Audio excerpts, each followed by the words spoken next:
Ọhaneze ndị Igbo ekene m unu, na-ekene nwoke, na-ekene nwaanyị, na-ekene ihe na-ejili Igbo ozi na unu mana okwu si akpọtụ n'efere mba ụwa kemgbe izuụka anụ nwa bata ya na anwụrụla akwa ọkụkọ, mana kịta news na-eriche anyị na-akọwasị na akwụ 300 million ndị ji ejensi nọ 300 million ka anyị akwụ tupu amaba ihe na-emenụ, wee na-asị biko 300 million na-ebukakwana ndị aka ndị asị akpa afọ ego ka asị na nwere ego edosana na mmadụ busara na-ekwu okwu. Mana ọzọ dịka ibia wee bụ na nwa dibịa nke anụ nwepụtago wee sị na ihe ọbụla mere akwa can happen to anybody, si ya kpụzina akwa vam si adọzina akwa, si ekwuzina ihe na-agbasahụ ndị mmadụ, na onye ọbụla na-agwa akwa ajọ okwu na-ekeretikwala onwe ya problem, na-ekeretikwa onye nwekwu na onwe nke ya problem, that he is willing to go to any length ka ọ fụ na ndị mmadụ achịzina akwa ọchị, data onye ọbụla na-achịkwa akwa ọchị na anya na onye ọfụ onye ha face to face ọ na-eyi n'ihu ya kọ akwa mee nke a dibịa sị gị dibịa asị gị nọ etiwakwa mmadụ ọnụ nakwa ka okwu ya na ihe ọbụla na-eme akwa can happen to pastor, can happen to anybody. O wee na-asịzi na no matter na akwa na-ekwulu okwu mgbe ahụ isi ejiji n'okwu mmadụ kwu wee na-ehe ụdị ya against the person na ya bụ ihe adịghị mma. Biko na nwa dibịa nke anụ nwa ntị ka unu nụ ihe ọ na-aba na efere mba ụwa.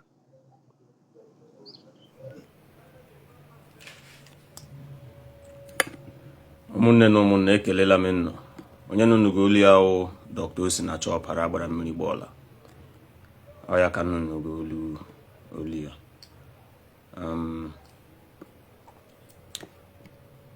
Ọnọdụ mfara live video bịa kwuo ka but asị ma nnukwu onwe onye nọ online biko ma eme amara sị nọ online so that anya discuss nkwala. Ndewo. Without wasting time, aga m egbu oge na this video. Enwekwara m ike egbu oge. Ọ Dr. Osinachi ọpara agbara mmiri gbọọla dibịa n'Owerri ka nọ n'ugolu ya. Phone number m wekwanụ 0803 0877 400. Ile anya elu nga ahụ ị ga-ahụ topic, ị ga-ahụ ihe m dere dị ya. People are waiting. They are short downfall gị ihe ndị mmadụ may expect. The earlier you realize this, the better for you. Ọdịda gị ihe ndị mmadụ may expect. You must not be as rich as Dangote. You must not be as rich as the governor of your state. You mustn't be as rich as the biggest pastor in town. And you must not be as rich as the biggest native doctor in town. As long as e nwere ndị hụga gị shi nwere influence, as long as e nwere ndị hụga gị shi enwere ikpe ije nọrọ dị anwoke, they don't like it. And ụdị anya ụfụ ahụ ji eshi ya ime ụyọ, o ji eshi ya ime ụyọ, especially among your friends self, ndị enyi gị, ụmụnne, papa na ibe, ụdị ahụ. Yes, asị ga m ụmụnne akụgbula aka ụmụnne ama masị enwere ha akpọ ụmụnne. Mama ahụ sị nwere agbara akpụ ụmụnne, nwa ihe jikọtara ndị kpọrọ onwe ụmụnne together. Mama ahụ ya so nwanne can do anything at any time iji mee gị ha anya mmiri. So the earlier you realize this, ya mega na-ezefu ụmụnne gị eze, ya mega na-emefu ụmụnne gị avoid, then onyekwana uwe onye ahụ onye eji that you cannot avoid, that you cannot be careful of your movement around the person. You know, so ekwomni na-ekwuga ihe ọhịa gbasara Akwa Okuko Tiwaraki n'ọba apụrụ. Yes, ịma na asị elekpeji asị ya ejila m onye ọma n'ala nna ya. Yes, ka ahụ eziokwu bụ ke m chọrọ ikwugbu asị elele ya nwite ya agbanye ọkụ. Enwere mgbe m kpọrọ onye wee enyi ya nwoke, anọ m ashrine mgbe ahụ kpọọ ya onye wee enyi ya nwoke, kpọọ ya fonu si alekwa ihe m hụrụ ihe m hụrụ. Onye ahụ mkpọrọ mgbe ahụ aha ya J Park, because I know that either manager ya or some, I don't just know, but I know that they are very close. And gwara gị mere recently ma kpọọ ya fonu si ya gbakwala enyi gị nwoke, si ya yara careful ije ya, si ya yara careful okwukwuru m ụka ya, si ya yara careful ihe ndị omega na ebe o ji efe ego. so a ga-asị ekuru ya. Ahụrụ m ya clear. You see? But ịmala here were very sensitive topic. So ụkwanụ he niile ka eji eti gacha ọnụ kpo jerere. It's a very sensitive topic. Agwa m na ahụrụ m ya clear. Ejila m eji afam, ejila m eji revelation m arụ nrụrụ. I trust it to the core. Eji ma trust my revelation to the core. Eji ma trust afam to the core. Mgba afa, gbala ga afa, that's mgbala ga aja. Gesha aga anụ. Ka ahụ gbasara gị. Mana mgbala m weke mi. The whole afam the mistakes in them many today in life. Kema mparala agwu. Romoru dibia. All the mistakes in many in life. Oh, because the way how I'm giving my half a baja. Okwa. Nnupu ishi. Nnupu ishi disobedience. Nnufukwala. Mmụọ ebi afa. Mmụọ kula moka. Shimle kwa cherere. Nnufu ishi. Ya wakwa mahia. So based on that, I've learned. Amo alam. I cannot be telling people to pay heed to my aja. And me myself, I will become careless over the revelations that I've gotten from those things. So when I told J-Pack, where I said, Nname yare careful, ya mara buja aga, ije, ya mara ebe ndoche kana hoge, melekwa hem hono le hem hono. Masi agwa ya, si akote elu. So I don't know mo gwara ya agwa, ama mo gwa ho ya, but he said, osha ya gwara ya. He told me, J-Pack said he told Akwa Okuko. Akwa Okuko say ya enwe hemega na ya anona. Do you understand? Yes. Otromnanya, you know that thing, but this is something that could be avoided, that would have been avoided if abalagaja gano ya. First step, agbage harem like him. Gase tufiakwa or woman. Second step, Ghana follow instruction, may ha shigi me choho no that thing. Makon small misunderstandings and small annual fun and envy age a downfall of a great person. Ubu now, ekurula Akwa Okuko. Ndị mana anwere mala. Na n'ime ndị enwere ga n'ime these people ji ya echesi ga clout ya akati ga phone. Edega ahụla m he dekasịrị many things edere. Ndị these people ji ya na akachi cruise. Na akachi phone. Na say echekwa mmo okay, echekwa mmo this one, echekwa mmo that one. If you come out now, you give your life to Jesus and know that there is no power in your ogwu. If you come out now, if he comes out, he has to go to church and go and become a pastor. Now he has seen that there is no power in ogwu. He has seen. Some of these people are still the same people known as his inbox. Ariogego. Some of these people they benefit either from him directly or indirectly. Some of these people who cut together now are the people that are, in fact, they drop their account number in his comment section to the extent that even people, they were regular visitors in his page. Akara mola account number nda. Some of the people are the people OJ benefit from giveaway. So MJ here is this. Anywhere you are, don't even assume for one day that you have been totally loved or that you are totally liked by people. It's a lie. Don't even assume for one day. Have your biggest mistake. So whenever you're walking in a gauge on the street, walk as if we know that your ancestors, 10,000 of them, are following you. We know that your ancestors are Gaonwoko. But walk as if 80% of the people that you're seeing on the road are against you. Have it at the back of your mind. Do you understand? Giji kere chefu. Parano bi sheba hinjije manu 80 poro are 100 manu 80 poro gogo. Manu 80 I like honge. Hina ni like rege manu 20 and ime 20 and he genyo kwa mwenyo. Look at it. Akwa Okuko. Boga na ekwu. Ndị man like ya like at least we believed or we thought that ndị man like ya, but jele he make na comment section bloggers. Ana akwa mereke akwa aichekwa ma osa fine. Yes, I want a video mere. Also onye kpara egbe ge bia ya hunye go ọgwụ. Onye kpara egbe ge hụ gba ya kantị na anya egbe. Mmanụ oji mala etu ọnụ. Asị mma jụ ọnụ. Ọwụ mmanụ eji mala etu ọnụ. Ọ maka mmanụ owu dibia. O me akpa m n'ugbu na. Ịma na mmanụ je ekwucha sometimes. Excitement ga-eme mmanụ ekwuo. Excitement nwere ike eme mmanụ eclaim or what. Short man ekwuo ha ga maintain what he cannot be able to sustain. It could be, I'm not defending him, but it could be that the young man nwere udiri ha. It could be that he has that kind of juju. But like every other person knows, say you buy motor today does not mean that that motor will be roadworthy tomorrow. Motor he maintain. Motor where you know the service may not be roadworthy tomorrow. That is how agwu is. I'm not trying to defend him. I'm not trying to put words into his mouth when he comes out. I'm not trying to tell him what to tell people. But I am just telling you practical, logical example, logical thing. Short hammer. Everybody want a sense question, mama. Okay, fine. I say another man Igbo. Buy account people. The man Nigeria name akaja. Na say gini mere another Igbo. Buy Igbo menka.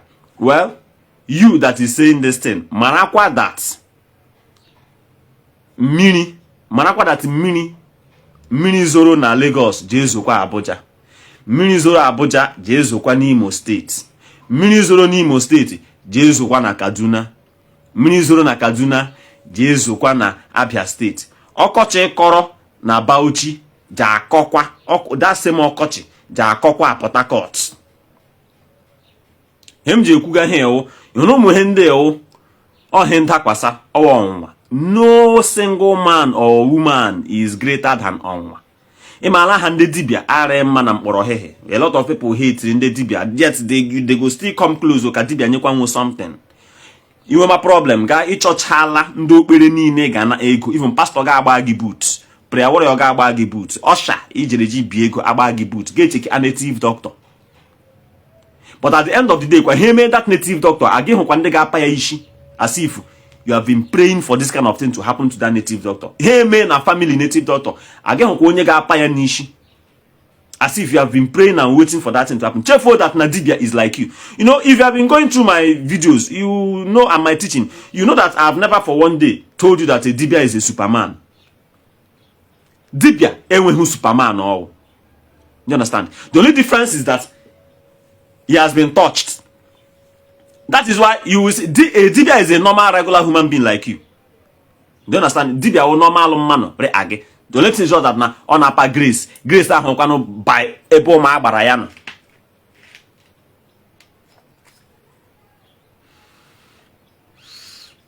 Do you understand? I'm now grace o hebasara yo ma baraya. Yes. Grace nwa dibia awuhu remorse so by ego.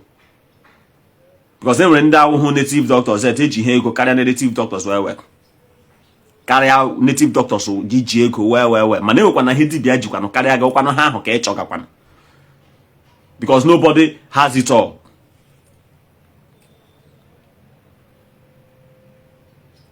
Many people think native doctors are a human being now. They are human beings. The things where you they do, native doctors they do them. The same gare where you they chop, native doctor they chop the gare. The same semo, the same rice, the same beans, the same enjoyment. The same as you they see fine moto, you like fine moto. Native doctor they see fine moto, like fine moto. Ya jirego ya parego ya azoro ya pahankwanego ya hafia. Ya nwe problem engagement challenges in those only. Ye jikwa we ya solve all those problem life and nature. He like Dibia like Dibia like iwuru nwoke like ya nwanyi. Dibia like kwara nwanyi. Ga wuru nwanyi eze nwanyi. Ga wuru nwanyi like ya nwoke. Ndị eze nwanyi, ndị nurse like kwara nwoke. That is why native doctors get married. That is why native doctors native no he ni like Dibia like ya. Ije make mistake ka dibia ejikwa eje make mistake. Ije make mistake the same way you do mistakes. Ọ kwa ahụ kwa ka dibia eje make mistake. Kama ekpere anyị na mistake anyị mere ihi erikwala anyị. That is our prayer. Mistake ahụ ị ga-eme anyị shi ihi ya erikwala anyị. So I don't see the reason why mmanụ ga-eji akwa ọkọ ga-eji ekuri ya enwe ọdachi. Na akụmaka obi akpọma nnọdọ. If he come out, let him give his life to Jesus. If he come out, let him become a pastor. Let him. But your pastors, ababuga pastors no left, right, and center. Enoga hoya, or when no ga hoya. Ekuruga wo even by ime church. Pronda na pro butu onwishi. No ga hoya na news. Has any native doctor or has any traditionalist come online to say if that pastor comes back, let him give his life to Amadioha. Has anybody done it? You see, even to me, I would say that these native doctors and these traditionalists, when a conscience and don't be man, carry most of you religious extremists. In a many many of you obi norenjo. Obi nore la Akwa Okuko were very small boy. Onushe Akwa Okuko be idiot mbo, obo be anụmanụ mbo. Oku be digi ikumbo. But in nola at that distance ebe no hate ya. Ho me ga na abakas. To just say that na ho jo mere ya na ngore na Akwa Okuko. Even mando kia mande mpa. I dey see their videos. Some more bloggers and more pastors. The day I get the ekuru pastor now. Enwebe jime ekuru pastor now. Any traditionalist, makiga Christians are war, motivational speakers. One day live and let live. What happened to this person can happen to this other person. Mahune teki aya. But Omenala traditionalist na uma wulimelu na wulimelu. Na ujishi akparekpa na ulelu obi na akpọnno iwe na Akwa Okuko ekidnapụrụ ọ ga-eme gị ga-eje no heaven ọ him shima ajụ ọnụ nno ndị na mega ndị pastors na mega. I told him, I warned him, I challenged him, I threw a challenge, and now this thing has happened to him. All achọrọ mejo ọ ga-eme gị ga-enwe more members in your church. His misfortune ọ ga-eme gị gain more members in your church or ga eme gi ga-eje eluigwe or him choge ejoge. As I think the way even Akwa Okuko never told anybody that he is God. Akwa Okuko never told anybody that he is Chukwu. Do you understand? He didn't tell anybody that he is Chukwu because it is only Chukwu that evil cannot happen to. It is only Chukwu that evil cannot happen to. Onani Chukwu ka evil aga ha happen to. Do you understand me? Yes. So, emja akogala nuhe now. Everybody jiayo onoge. Were onoge menene tiga akpa. Majority of the people who ga ngoregano na ngore ne she kidnaporo Akwa Okuko. Some of you kidnap nobody you know. If you pass your husband and your wife and your children and your uncle and maybe the people you run to and say please give me money. Nobody will hear about the internet, will not, even your WhatsApp group will not hear about it. Because Ari onye wogene, Ari onye will no relevance whatsoever. But ekurula akwana na agba to show you that na onye dimpa. Dimpa. Onye ekurula ndị mana na anọ she ekurula. Dimpa. A small boy, o wedere mam tora akpojie ya ama. Mam bidoro na moto. Akwa Okuko agbaba ahia amụ. A small boy, but wala dimpa. To the extent that people that are older than me, na jiakatika cruise. Na wile roba air nime religion, jiana kati cruise. Ema how many pastors say atorola? Ema how many pastors say kurula? Mando Mande church. Now, Nini mekwa nande church nine ama abe that na enwe power no na Jesus because Jesus no one corner na elewu. Jesus no one corner na elewu ekurunde church. Yes, Abraham no one corner na elewu ekurunde church. Kurunwo kidnapper the church. Jehovah no one corner na elekwa ekurunwo ni manime church. Has anybody trolled you people because of that? Because even the traditionalists and even the Muslims know that these things normal,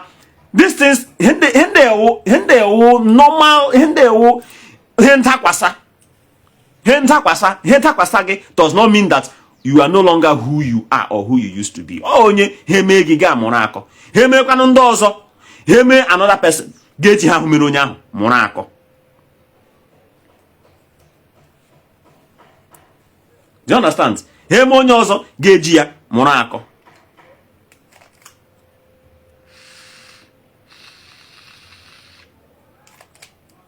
My brother, my sister.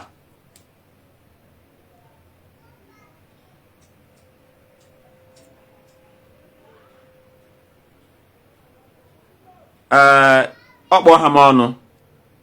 asima agwa ndị mmanụ ma iwe onye anya ụfụ, envy, jealousy, butuo. When it is your turn to be like Akwa, you will be like Akwa. Chineke sikwa na ị ga-awụ onye ọbịam tiliga anwụ. Ị ga-awụ onye ọbịam tiliga anwụ. Chineke sikwa na gị ga-abụ ụba. Ị ga-abụ ụba. Do you understand me? So butuo, ejila ihe mere Akwa Okuko atiela ndị traditionalists ọchị. No go use and go the laugh traditionalists. Henta kwasaje. People, the man on an accident every day. Go to the highways. People are dying. The man on motor accident.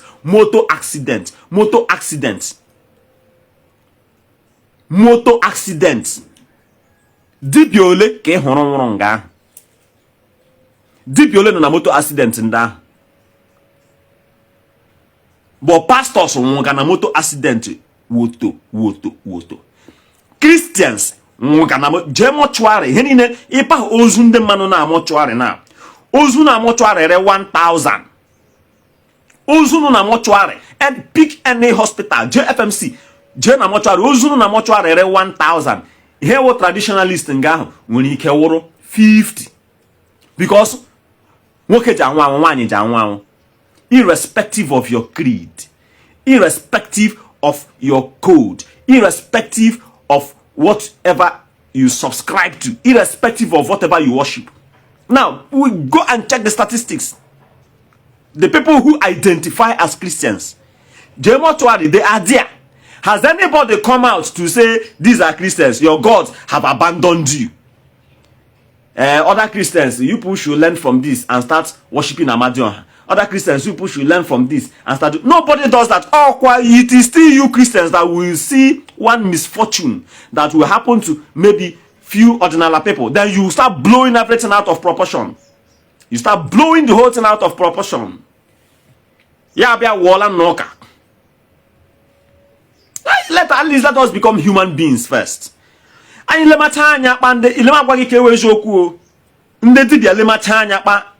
ndị mmanụ ji hate ye nwu dibia ga arụla mmanụ ọrụ dibia ga na arụ ndị mmanụ arụrụ ala. Be you at least see, I am not telling you to be perfect. I am only telling you to be human at least for once. Be a human being for once. Nwobi mmanụ for once. There are many religions on earth. Too many religions on earth. That somebody chose to follow a certain path. Waleno Chibo Jubest Chukunyere said the Khan president was kidnapped by Boko Haram and later killed. Was there noise about it? The churchgoers should let us breathe. Now, yes, you see, nobody, because we are all human beings. We are all human beings. So you understand? All of us are human beings. Be a human being first in your heart before you begin to expect miracles from God. Before you begin to expect miracles from Chuku. Before you begin to expect supernatural events that will favor you from Chuku or whatever deity you subscribe to. I'm tired and sick of all these things. Have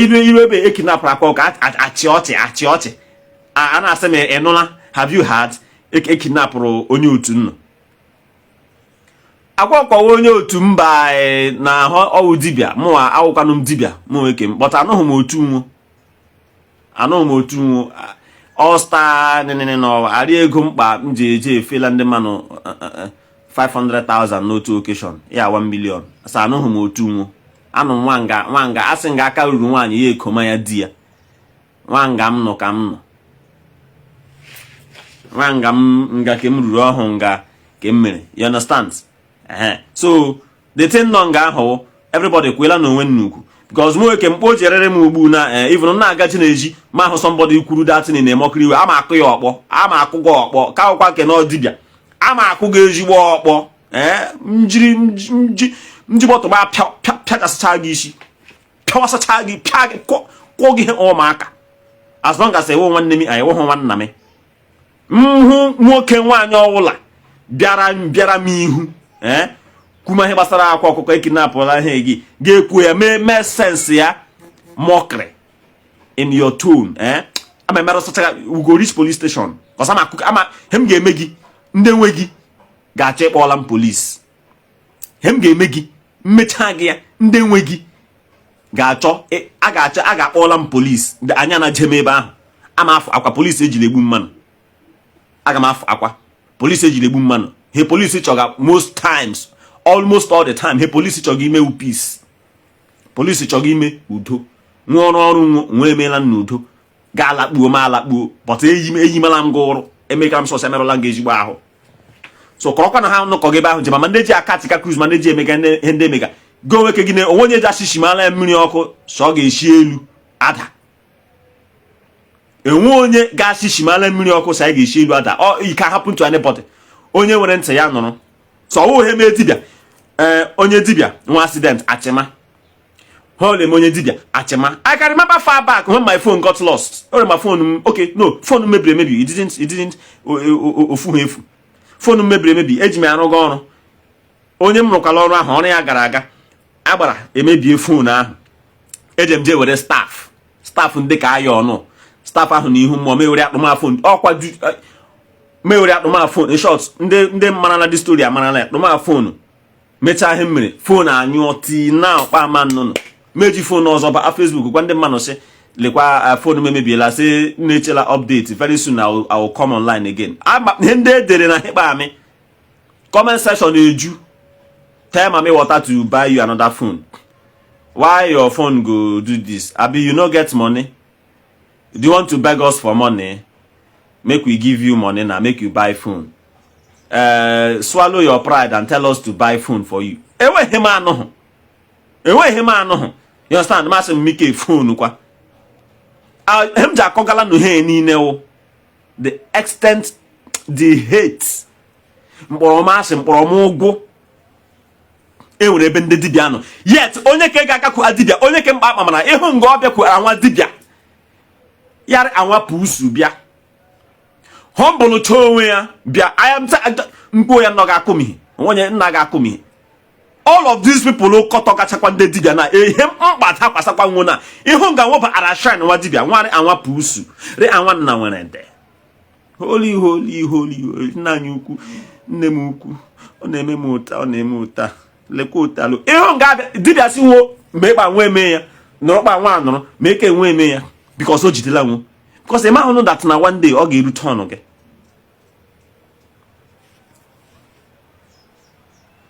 a small boy akwa ọkụkọ just because ọ kpara ego everybody hate ya ndị mara n'ihu kwọmpịtị n'azụ nnụrụ n'ihu nna na-eti ya power ya fee ego nna atọ mbụlụ ọdagbo daba ime gọta zọ merọsịcha onwe nna ahụ nga nụ na-avụ gị ego but ekurule na many of you akụmala aka yes echekwa ma ọsọ o nwere ike kama na dibịa gwọrọ ọzọ gbukwa na nwa dibịa gwọrọ ọzọ gbukwa na nwa dibịa ọ he mere as a guy man. If you be guy man, make I tell you one secret. If you're a guy man, don't let people minimize the way you tell people hijibiri. If possible, misdirect people. If possible, misdirect people. Don't go the type who say, I give you all good jota, you will all good jota, you will all good jota, you will all good jota. Makande toge bage. Ọnwụ na gị ma ọgwụ agwọ maka ndị chọrọ igide gị nwekwara ebe a gaghị ejesi biko lekwa ọgwụ rịkpa achọrọ m si gị ji ogu rịkpa mebiela m ọgwụ rịkpa ebe onye nọ. Secondly, ịwụrụ guy man ị ga-ama that na no matter mana how you mana kpa iji affront your wealth ma ịwụrụ a guy man mana kpa iji affront your wealth and again now this one now especially goes to native doctors. Native doctors inside you people, inside us kwa. Enwere ndị dibịa hatiri ndị dibịa ibe nwu. No be joke. I am not joking. I am telling you the fact, the pure truth. You say you be native doctor, you dey for association. You say you be native doctor, una they use the same certificate. Una group they use the same certificate. Look inside that. You know when they hate rigi, especially. Ndị ije eme nwe filo sa agbara nwa agahụla nwa ego enwere ndị ije azọ dị iche sị ndị ha na-ajụ ajụ. Enwere ndị dibịa ibe gị wụ gị for like this. You get your fellow native doctors wey be say if you come out like it here, even among pastors, so among prophets and prophetesses, among native doctors, ide among ndeze nwanyị, enwere ebe ga unless on ndị gbara ndụ, but enwere dibịa ibe gị ga-ahụ gị ya sị na ya lakpu ụgba ya eji akantị aka ya rụrụ akantị pịama agwụ ya si n'ebe ole onye rekpa nwa okorobịa nwa agbọghọbịa apa udiri ego ha kpa ma nụrụ nga ya rụrụ akantị ịkụkọ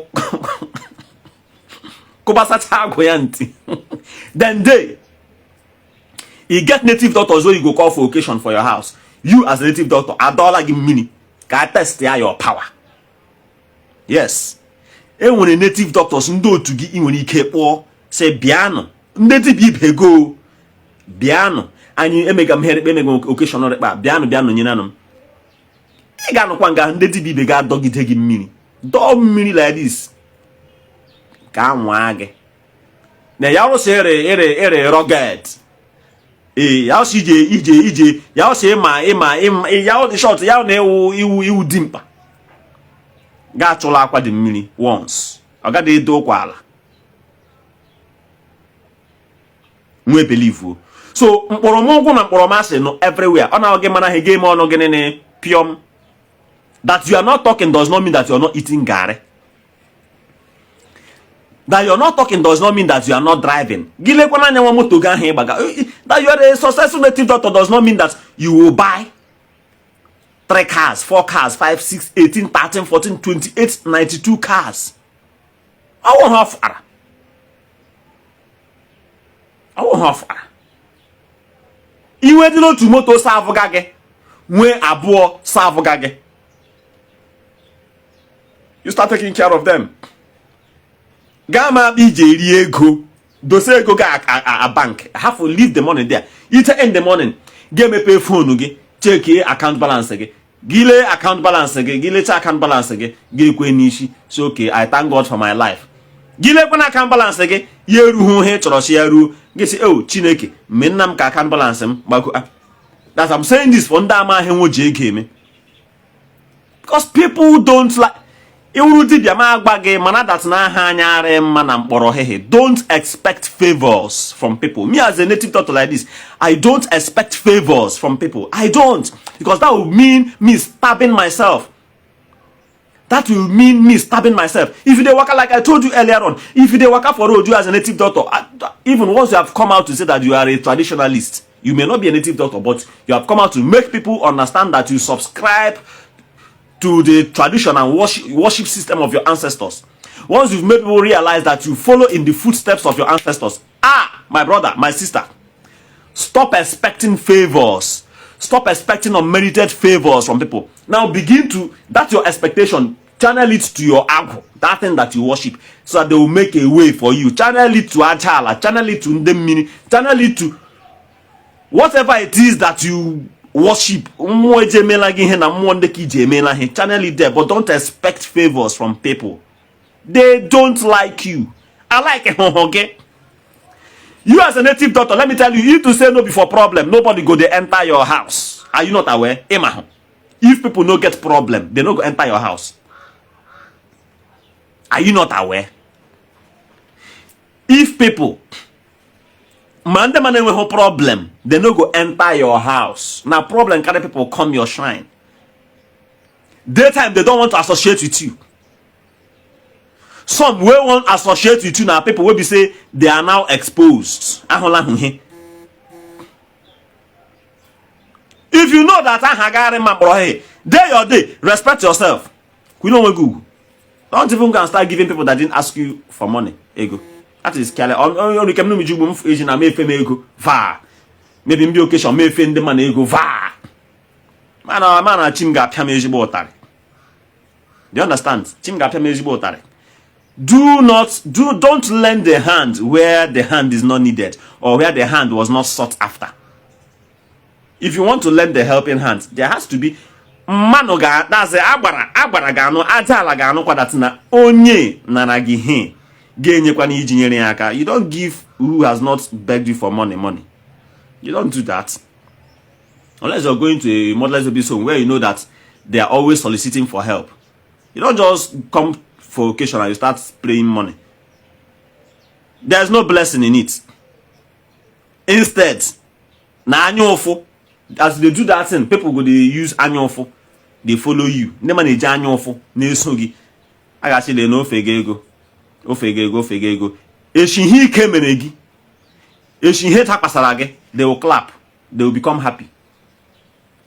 Yakage mana give away. He may give away. Even give away. He may give away 50,000 ebalere. He may give away 100,000 ebalere. He may give away 5,000 ebalere. Don't go and start stressing yourself and start attracting envy to yourself. You be native doctor, fine. We know new dibia, but here sananya. Mind your movements. Mind where you go. Me, I don't first talk. I'm saying I know the club. I just am about club. It's not my thing. I just am about club. It's not my thing. Party. I know they go. Each habale. I know they go. I they day my day and I they day on guard 247. I'm umanya pa akazu.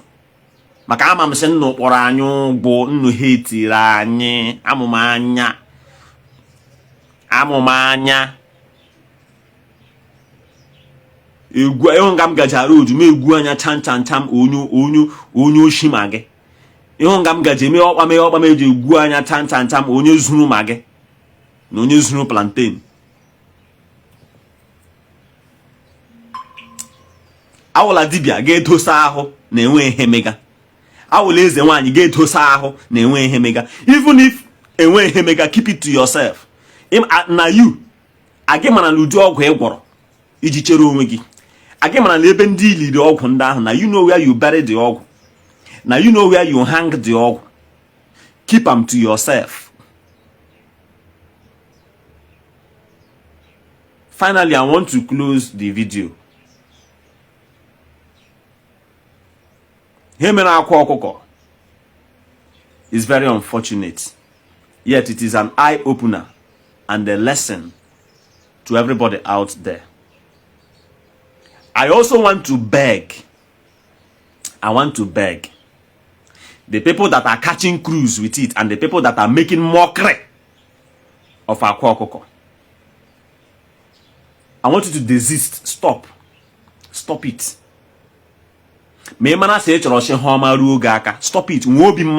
sympathy, human heart, first of all. Akwa Okuko will dimpa ko. You where they laugh am. If Akwa Okuko today, as a fulfilled man, metoro akụ aka. He go weke gichigala yoche. Aga emetufu aka tiga anwụ. Mewe de hozo ocha hu no na palo ya. Ocha hu na palo ya ojeje edu. Ere ya nye gị ego ya ga-agbalaga. Mewe hozo, I mean you people that are laughing at him. Mewe hozo otu moto ya. Yare otu moto ya ndị ahụ paaki nga ahụ. Yare otu moto ya, otu moto paaki royo ya. Ya in short yare ya nye gị ego shigi zo ọkwa gị nwe iwu ujuru otu moto ya ahụ nga ị ga-ekwe anyị zuru ike ị ga na-eme ndị mmadụ insult anyhow. Gị nwee moto ahụ 2. Inwe moto ahụ 2 self. Onye ole ịhụ na road ga-agba ya aka ntị. Onye ole ịhụ na road ga-agba ya aka ntị. Onye ole ịhụrụ ga-akwụ ya. I mean you chigala ya ọchị. Be you pastor whatever social media nonsense no agaghị ne no agara ya ọnụ. Iwe n'udiri ego nwere. That young man is even trying. Cause onye a small boy and then amala say ego ji ebu ego ji akwa. Give a man money and you know how arrogant that man will be. Nyekwala nwoke ego. Gamna how arrogant onye ahụ gare. But look at Akwa, upon all his wealth, he still manages to coordinate and comport himself. Coordinate you. You don't see him intimidating people. Many of you that are insulting that young man and that are catching cruise and mocking him over his predicament, over his condition, over what befell him. Many of you, if you have just half of his wealth, Nobody go hear word for your neighborhood now. Nobody go hear word for your neighborhood.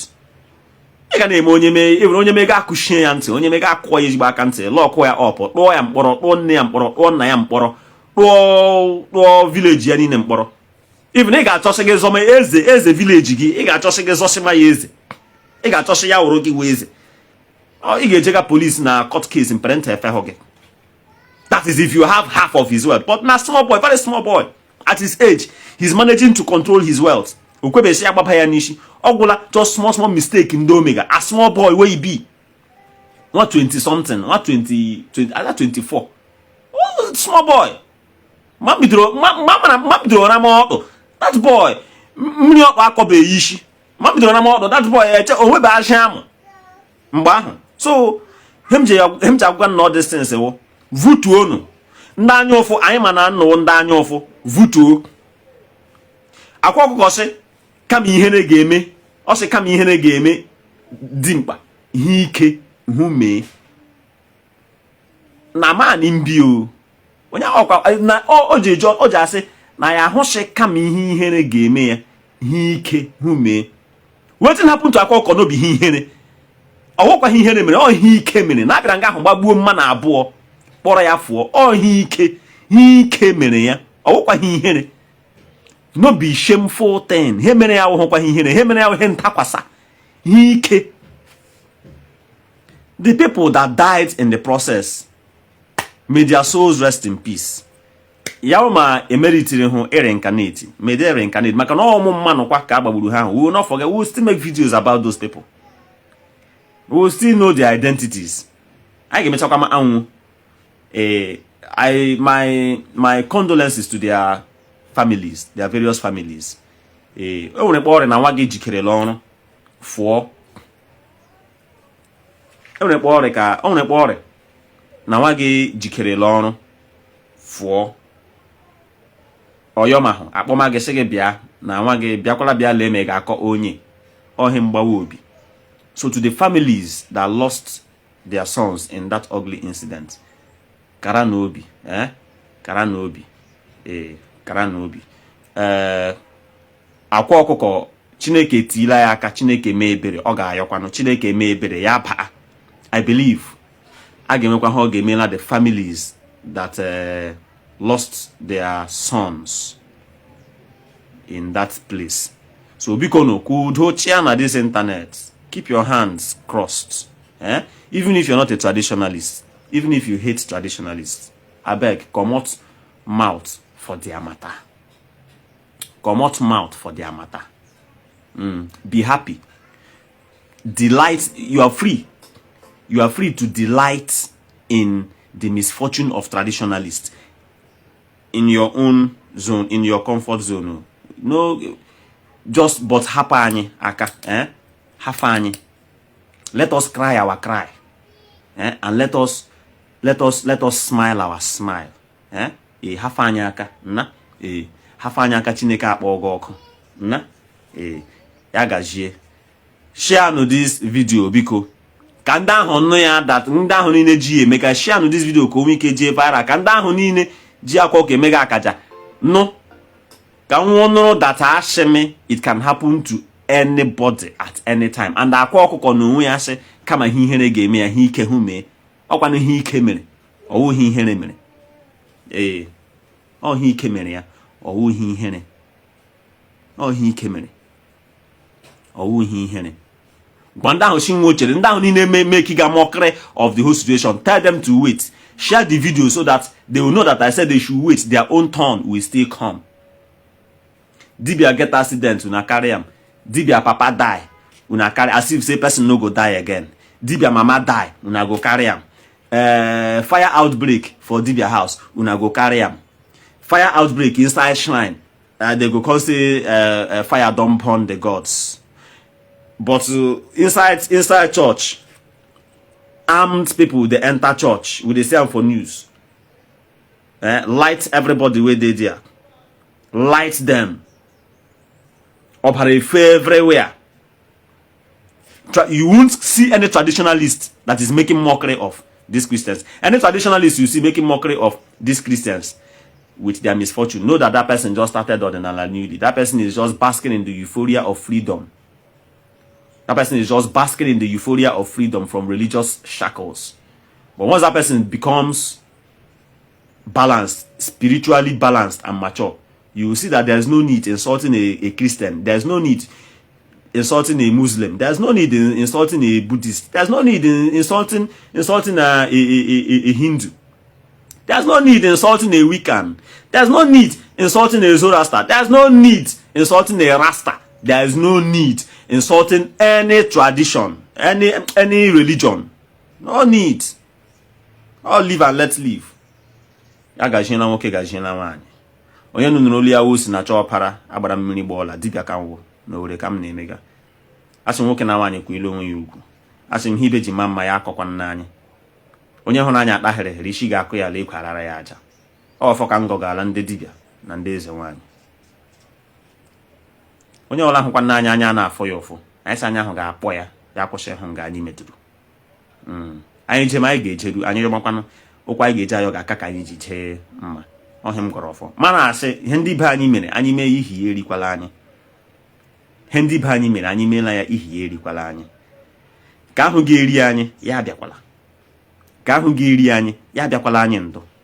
Ya ahụkwala anyị anyị achọghị. Họma ya soro anyị. Anyị ụmụaka saga ahụ afọ anyị ama mgbe anyị mechọrọ. Mana otu aka ka m jikwa na-akpọkwa ekwukwa asị ekekere ụwa ya Chineke ya lekwuo aja ala lekwa. Eji aka rikwa ahị eji aka ịkpa kpokpuo ya ohu ya. Ọhịa m kara ma mmehie anọ mgbaghara agaghị anọ. Ma na-ekpekwala agọkwa ọfọ na-asị ndị dibịa niile ha ọma meje arị mma. Ndị dibịa niile kwanụ wọ na anachi. Ọ na anachi. Gawụ hụkwa ọ na anachi. Gị ọkwa dibịa gawụ hụ ọ na anachi mana ịkwụmara aka gị ọtọ. Strive ga n'ime obi gị to make sure that ịkwụmara aka gị ọtọ. Strive gị ime obi gị to make sure that imegbughị mmanụ. Ịmana ọwụ your earnest desire si ị ga-emegbu mmanụ. Asị m gị mekwala mmehie asị m ihi ya erikwala gị. Gị mekwala mmehie asị m ihi ya erikwala gị. Anyị mee mmehie ihi ya erikwala anyị. Anyị si chi anyị niile agwụ anyị niile ebe na ebe ọla nwa anụ na si mgba na mgbe anyị jejọrọ mgbe anyị zọhiere ụkwụ mgbe anyị mere karị ndị Ishi mma mgbe anyị mere karị ha ala mma. Asị m mmụọ ndị enye ọkwa na anyị o werere oge nye ọ na anyị chance anyị nwee ike rịọ mgbaghara gbakwa na ụgalị kuru ume agbaghara si egbukwala anyị na mmehie anyị. Egbukwala anyị nga ahụ anyị mega mmehie. Egbukwala anyị nga ahụ anyị chehiga. Ọkwa hem rịọrọ kpangọrọ asị m ya chikpa ahụ ree ise ndị ka elegakwa na-elega ndị ka elega anyị elega nga. Asị m Chineke na mmụọ ụla ndị elega me subscribe kwa nnatu ya direct ya their path, direct ya their steps, direct ije nwu, direct ya their decisions. Arị nga anyị akpụwa aka ka ị ga-egbu anyị. Asị m he nnu ga na-akpụ aka wụ ka ị ga-edosa nnụ ndụ. Mgbe a ga-akpọghọ anụ ụmụ agbara ga-akpọghọ anụ so ilekwa decision ile choice kpụ otu aka. Asị m ka anyị ga-akpụ aka awụkwala ka ị ga-egbu anyị. Ka ahụ anyị ga-akpụ aka ya wụrụ ka ị ga-emebe anyị. Ya wụrụ ka ị ga-enye anyị ọganihu ha akụ na ha enwe ya mmeghe ụzọ. Ọhịa m gọrọ n'ọfọ. Asị m ya ree ọnụkwa n'aja ala ise. Na-ekenekwana nwoke na-ekene nwaanyị bịa na-asị na na-adịlụ nwoke mma dịlụ nwaanyị mma n'ebe onye na-enecha vidiyo anyị gbaa mbọ na subscribe kwa na dis channel na-etile anyị aka na ya ka ya bụ ihe anyị na-eme wee na-aga ọfụma wee na-asị biko ebe onye nọ na-echedekwanụ ka na-eti nwanne anyị nwoke na ekpere maka na ebulu ozu onye ọzọ n'isi ọ dịka ebu okpu nkwụ wee na-asị ojecha nke abata ọdụ onwe ya ọdụ marakwa na ụfọdụ ndị na-asị na ha fụrụ ya n'anya na ha afụghị ya n'anya na nwekwanụ olise olulu anya na ka ndị otu mkpu a na-esokwu ọgara onwe na-afụgonu ka mmadụ na-abụ si wee na-anụ efu onwekwa onye na-ekwu okwu ha wee lue maka taata onwere onye asị na ya afa ha wee na-asị biko nkọta ọgaranya kakwa na ọgbụgbu ya mma biko nụ subscribe na this channel gbe notification ka unu solu wee na-enweta notification mgbe ọbụla eti vidio. So tinye comment gị na the comment section, like kwanụ vidio share ya ka onye ọzọ soro gị wee na-afụ ihe na-afụ na channel anyị ka anyị nwee mgbe ọzọ.